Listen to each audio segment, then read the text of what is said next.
மீண்டும் மீண்டும் டங்ஸ்டன் பத்தி கிளப்பி மதுரை மக்களை குழப்ப பார்க்குறாங்க. கனிம வளங்கள் விஷயத்தில் மாநில உரிமையை ஒன்றிய அரசு பறிக்கிற சட்டத்தை ஆதரித்து டங்ஸ்டன் சுரங்க இடத்துக்கு வழிவகுத்து துரோகம் செஞ்சது அதிமுக தான்.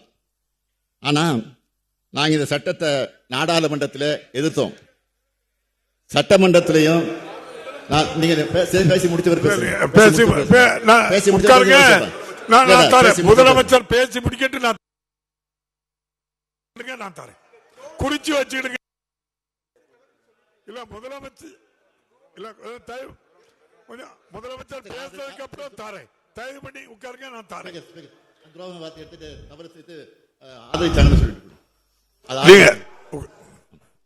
அப்படி மாத்திருது. சட்டமன்றத்திலையும் நான் அந்த விளக்க சரியான விளக்க இல்லைங்க. உட்காருங்க உட்காருங்க. இல்ல நீங்க முடியட்டு நேற்றைக்கே நான் பதிவு பண்ணிட்டது. உட்காருங்க.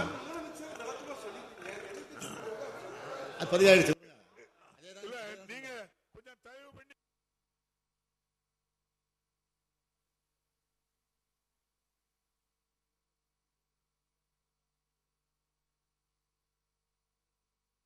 இல்ல நீங்க உட்காருங்க, பேச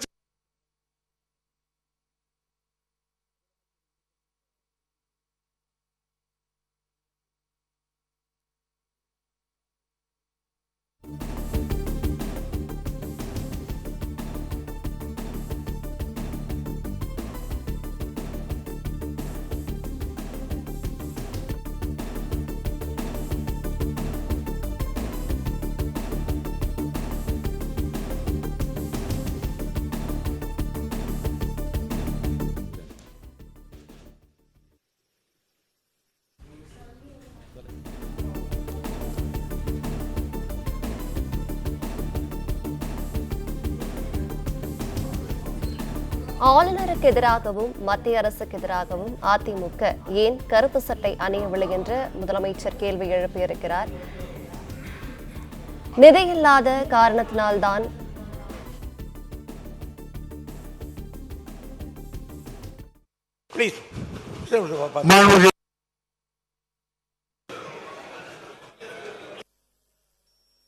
ஆனா நாங்க நாடாளுமன்றத்தில் எதிர்த்திருக்கிறோம்.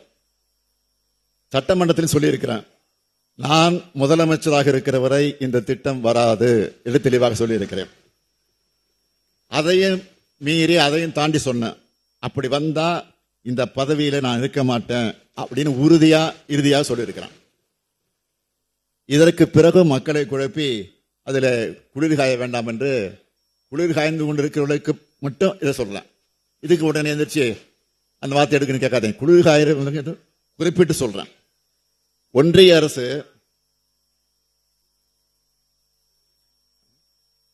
மாண்புமிகு பேரவைத் தலைவர் அவர்களே, கடந்த 3 நாட்களா இந்த பேரவையில் நடைபெற்ற ஆளுநர் உரைக்கு நன்றி தெரிவிக்கக்கூடிய தீர்மானத்தின் மீது நடைபெற்றக்கூடிய விவாதத்தெல்லாம் கேட்டோம்.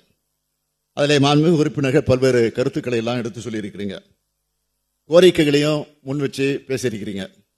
அதில் குறிப்பாக திருச்செங்கோடு சட்டமன்ற உறுப்பினர் திரு ஈஸ்வரன் அவர்கள் பேசும்போது திருச்செங்கோடு நகர கூட்டு குடிநீர் திட்டத்தினுடைய அடிப்படையில் குடிநீர் குழாய்கள் மிகவும் பழுதடைந்திருக்கிறதாகவும் அதை மாற்றி தரணும் அப்படின்னு கோரிக்கை வச்சார். மாண்புமிகு உறுப்பினருடைய கோரிக்கை ஏற்று முறையான ஆய்வுக்கு பிறகு இந்த பணி விரைவில் மேற்கொள்ளப்படும். அதே போல குளச்சல் தொகுதி மாண்புமிகு உறுப்பினர் திரு பிரின்ஸ் அவர்கள் பேசும்போது அவர் தொகுதியில் திங்கள் நகரில் இருந்து செல்லக்கூடிய இரணியல் சாலையில் விபத்துக்கள் அதிகமாக ஏற்படுவதாகவும் அதை அகலப்படுத்தி தரணும்னு கோரிக்கை வச்சார். இது தொடர்பாக நெடுஞ்சாலைத்துறை ஆய்வு மேற்கொண்டு உரிய நடவடிக்கையை மேற்கொள்ளும். அதேபோல் மாண்புமிகு உறுப்பினர் திரு பூமிநாதன் அவர்கள் தன்னோட மதுரை தெற்கு தொகுதியில் இருக்கக்கூடிய புகழ்பெற்ற வண்டியூர் மாரியம்மன் கோவில் தெப்பக்குளத்தை சுற்றி இருக்கக்கூடிய பகுதிகளில் சாலைகளை செப்பனிட்டு தரணும்னு கோரிக்கை வச்சார். நிச்சயமா அந்த சாலைகள் மிக விரைவில் மேம்படுத்தப்படும். அடுத்து பண்ருட்டி தொகுதி உறுப்பினர் மாண்புமிகு திரு வேல்முருகன் அவர்கள் தன்னுடைய தொகுதியை சார்ந்த பல்வேறு கோரிக்கைகளை முன் வச்சு கொஞ்சம் வேகமா அழுத்தமா சத்தமா பேசினார். குறிப்பா புதிய தடுப்பணைகள் கட்டித்தரணும்னு குறிப்பிட்டார். திரு வேல்முருகன் அவர்களுடைய கோரிக்கை விரைவில் பரிசீலிக்கப்பட்டு பணிகள் மேற்கொள்ளப்படும். அது மட்டும் இல்ல, பண்ருட்டி தொகுதியில் சுமார் 16 கோடி ரூபாய் மதிப்பீட்டில் சாலை பணிகளும் மேற்கொள்ளப்பட இருக்கு. அடுத்தபடியா திருவெரும்பூர் சட்டமன்ற உறுப்பினர் திரு செல்வபெருந்தகை அவர்கள் மாங்காடு பேருந்து நிலைய பணிகளுக்கு அடிக்கல் நாட்டப்படுதுன்னு தெரிவித்தார். இது தொடர்பாக நிலப்பிரச்சனை இருக்கு, அது விரைவில் சரி செய்யப்பட்டு அடிக்கல் நாட்டப்படும். காட்டுமன்னார் கோயில் சட்டமன்ற உறுப்பினர் மாண்புமிகு சிந்தனை செல்வன் அவர்கள் பேசும்போது தன்னுடைய தொகுதியில திருமுட்டம் பகுதியில ஒரு சிறு விளையாட்டு அரங்கம் அமைக்கணும்னு கோரிக்கை வச்சார். அந்த பணி மேற்கொள்ளப்படும். அடுத்து நன்னிலம் சட்டமன்ற உறுப்பினர் மாண்புமிகு திரு காமராஜ் அவர்கள் நன்னிலம் மற்றும் குடவாசல் பேரூராட்சிகள் இருக்கக்கூடிய விளையாட்டு மைதானங்களை செம்மைப்படுத்தணும்னு கேட்டிருக்கிறாரு. அது செய்து தரப்படும் என்பதையும் தங்கள் வாயிலாக தெரிவிச்சுக்கிறேன். மாண்புமிகு பேரவைத் தலைவர் அவர்களே, மேலும் என் பதிலுரை வாயிலாக முக்கியமான சில அறிவிப்புகளையும் நான் வெளியிட விரும்புகிறேன். பெண்களுக்கு எதிரான பாலியல் குற்ற வழக்குகளை விசாரிக்க மதுரை, திருநெல்வேலி, கோயம்புத்தூர், சேலம், திருச்சி, சென்னை மற்றும் சென்னையின் சுற்றுப்புற பகுதிகளில் 7 தனி சிறப்பு நீதிமன்றங்கள் புதுசாக அமைக்கப்படும்.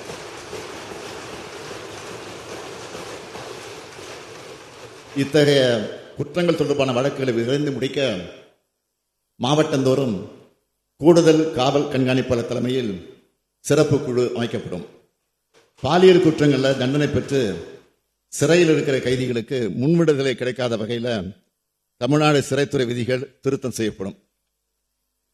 2வது அறிவிப்பு, மாநிலத்தின் நகர்ப்புற உள்ளாட்சி அமைப்புகளை ஒட்டி இருக்கக்கூடிய கிராமங்களும் மிக விரைவாக வளர்ச்சி அடைந்து வரக்கூடிய காரணத்தினால பல்வேறு மாநகராட்சிகள், நகராட்சிகள், பேரூராட்சி அமைப்புகளின் சாலைகள் விரிவாக்கம் செய்யப்பட உள்ளன. புதிய மாநகராட்சிகள், நகராட்சிகள் உதயமாகி இருக்கின்றன. இந்த நகரங்களில் வாழும் மக்களின் அடிப்படை தேவைகளை நிறைவு செய்யக்கூடிய வகையில் இந்த அரசு பல்வேறு முயற்சிகளை எடுத்து வருகிறது.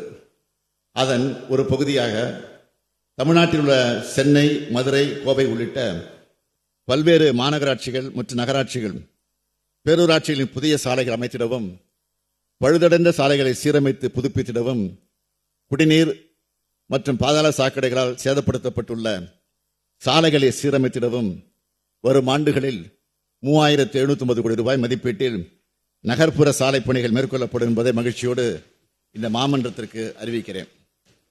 3வது அறிவிப்பு, பல்வேறு கோரிக்கைகளை ஏற்று மக்களுக்கான போக்குவரத்து வசதியை மேம்படுத்த வரும் ஆண்டில் 3000 புதிய பேருந்துகள் கொள்முதல் செய்யப்பட்டு பயன்பாட்டுக்கு விரைந்து கொண்டு வரப்படும். 4வது அறிவிப்பு, இந்த அரசு பதவியேற்ற பின் ஏழை எளிய பட்டியலின மக்களுக்கு 2,67,637 மனைகள் வரன்முறைப்படுத்தி பட்டா வழங்கப்பட்டிருக்கு. அடுத்த 2 ஆண்டுகளில் அவர்களின் தேவைகளை பூர்த்தி செய்யக்கூடிய விதமாக கையகப்படுத்தப்பட்ட நிலத்தினை சீர் செய்தும், புதிதாக நிலங்களை கையகப்படுத்தியும் 1 லட்சம் வீட்டுமனை பட்டாக்கள் அவர்களுக்கு வழங்கப்படும்.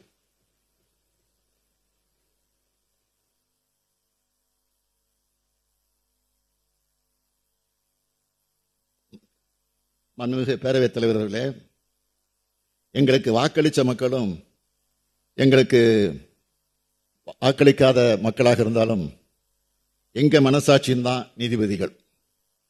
மக்கள் மகிழ்ச்சியா இருக்காங்க. எங்க மனசாட்சிக்கு விரோதம் இல்லாம முழு உழைப்பை தந்து நாங்கள் ஆட்சி நடத்திட்டு வரோம். அடுத்து அமையப்போகும் அரசும் திராவிட முன்னேற்ற கழக அரசு தான்.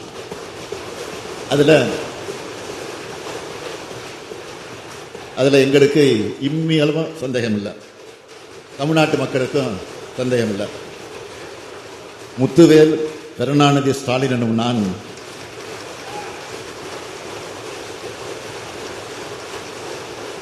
தமிழ்நாட்டை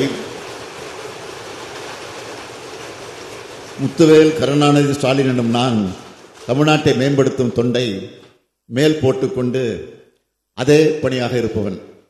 இதை தவிர எனக்கு வேறு பணிகள் இல்லை. என்னுடைய சிந்தனையும் செயலும் தமிழ்நாடு தான். தமிழையும் தமிழர்களையும் தமிழ்நாட்டையும் சுத்தி வருது. நான் பிறந்தப்போ ஸ்டாலின்னு பேச தலைவர் கலைஞர், வளர்ந்தப்போ உழைப்புன்னு பேச விட்டினார்.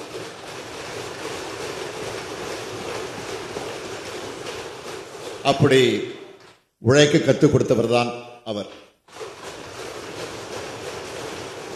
ஓய்வெடுத்து உழைங்கள்னு ஆலோசனை சொல்றவங்க கிட்ட ஓய்வுக்கே ஓய்வு கொடுத்தவரின் மகன் நான் சொல்லுவேன். தலைவர் பாதையே தனி பாதை, கலைஞர் பாதையே வெற்றி பாதைன்னு செயல்பட்டு வரக்கூடியவன்.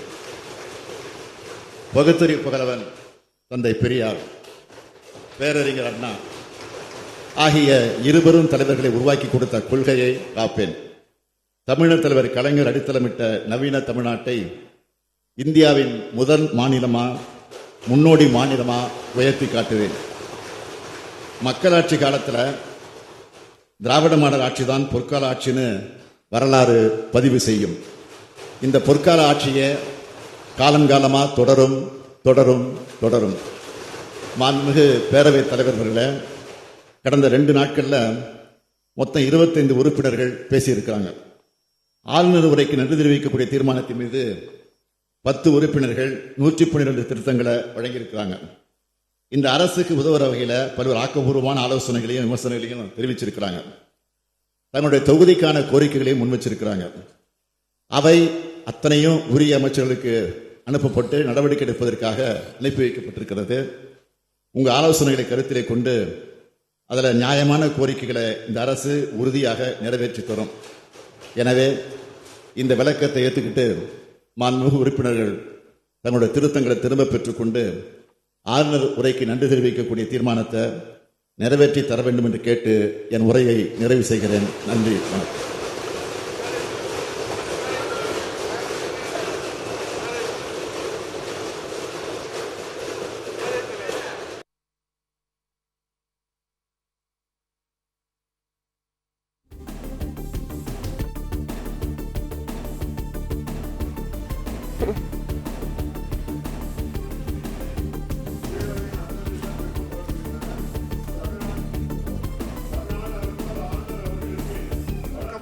வழக்கமா நீங்க கேட்டு அதை நீக்கியாச்சு.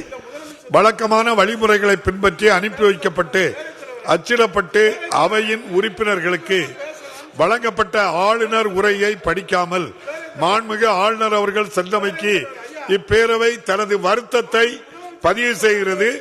2025ஆம் ஆண்டு ஜனவரி திங்கள் 6ஆம் நாளன்று பேரவையில் பதிவு செய்யப்பட்ட மாண்புமிகு ஆளுநர் அவர்களின் பேருரைக்கு இப்பேரவை உறுப்பினர்கள் நன்றியுடைய உள்ளவர்கள் ஆவார்கள் என்று மாண்புமிகு உறுப்பினர் திரு நா. ராமகிருஷ்ணன் அவர்களால் 8/1/25ஆம் ஆண்டு 5ஆம் நாளன்று முன்மொழியப்பட்டு தீர்மானம் பேரவையின் முடிவுக்கு விடப்படுகிறது. ஏற்போர் ஆமென்க, மறுப்போர் இல்லை என்க.